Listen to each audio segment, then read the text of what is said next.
our nation is facing some challenges. We have families that are hurting. We have businesses that are suffering.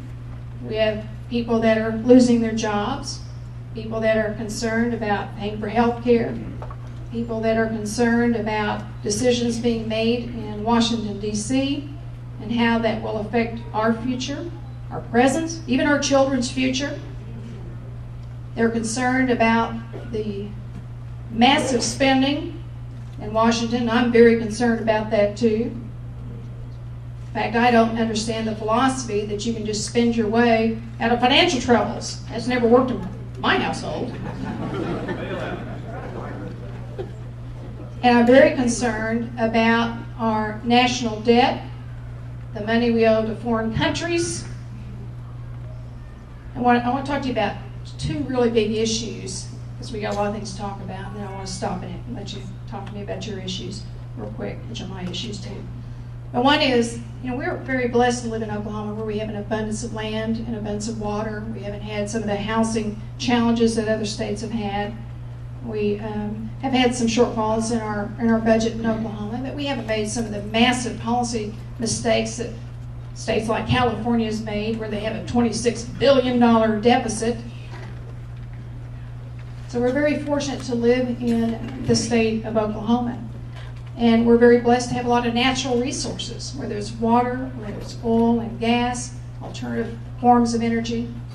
And right before the 4th of July, we started a major policy debate on energy policy. You got to have energy to heat your homes, to put gas in your cars, to deliver your products to the marketplace when you transport goods in the business sector, or even to run a manufacturing plant, whatever it might be. You got to have energy. But for the life of me, why we would think in Congress, and I did not vote for this bill, a piece of legislation called cap and trade. Exactly.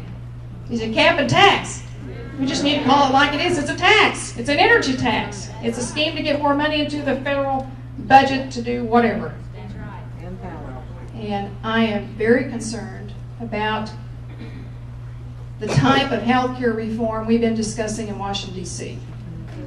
Let me just say that I support health care reform in a free market system.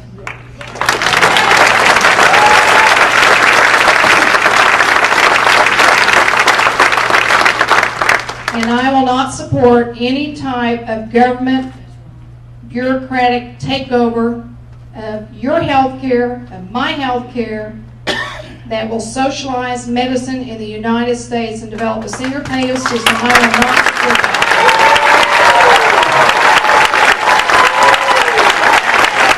All that being said, healthcare costs too much. It is unreachable by some families and businesses. We have to lower our healthcare costs in America. Tort reform. I'm for that. I'm for that. We have to have better access to health care. There are those who just can't afford it. This is what they're talking about doing. I would lift it up, but it's 8 pounds. Maybe I'll just lift it a bit. Just think. Can you give me a second to read that? Now that's how thick that health care bill is. Now I will tell you that this is not the final version of the bill. This is just what has come out of committee so far. It hasn't even come to the floor of the House, so it'll change a lot of times. A lot of people say, well, read the bill.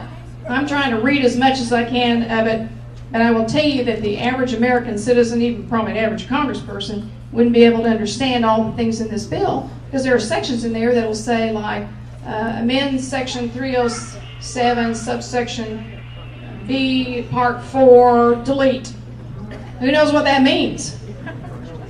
But there are good summaries and briefs and good information about this legislation, and I am glad that so many Americans are paying attention to this, because our personal health, 17% of our economy, and the way we deliver health care is something that we should debate in this nation, and that we should have an open and public forum, and that's why I'm having this forum tonight.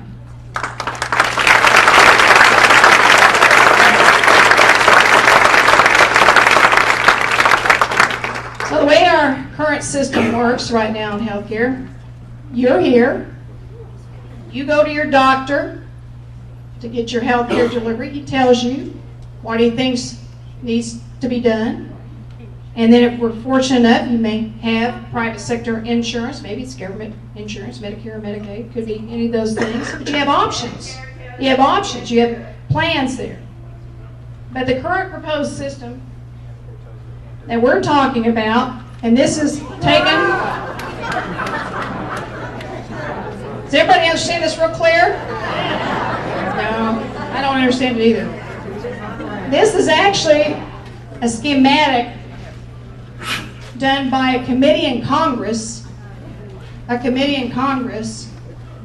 has taken this legislation and tried to dissect all the different groups that you as a patient and as employers, and how you would get through the whole system. I don't know about you guys, but sometimes it's complicated right now just to file for insurance, especially if you're in a medical office trying to figure out what it is you can cover and what it is you can't cover. And if you're on Social Security or if you're on Medicare or Medicaid, those systems sometimes frustrate people because they call my office, and I know. But this is what we've been talking about, is turning our health care over to some type of big brother, big government system.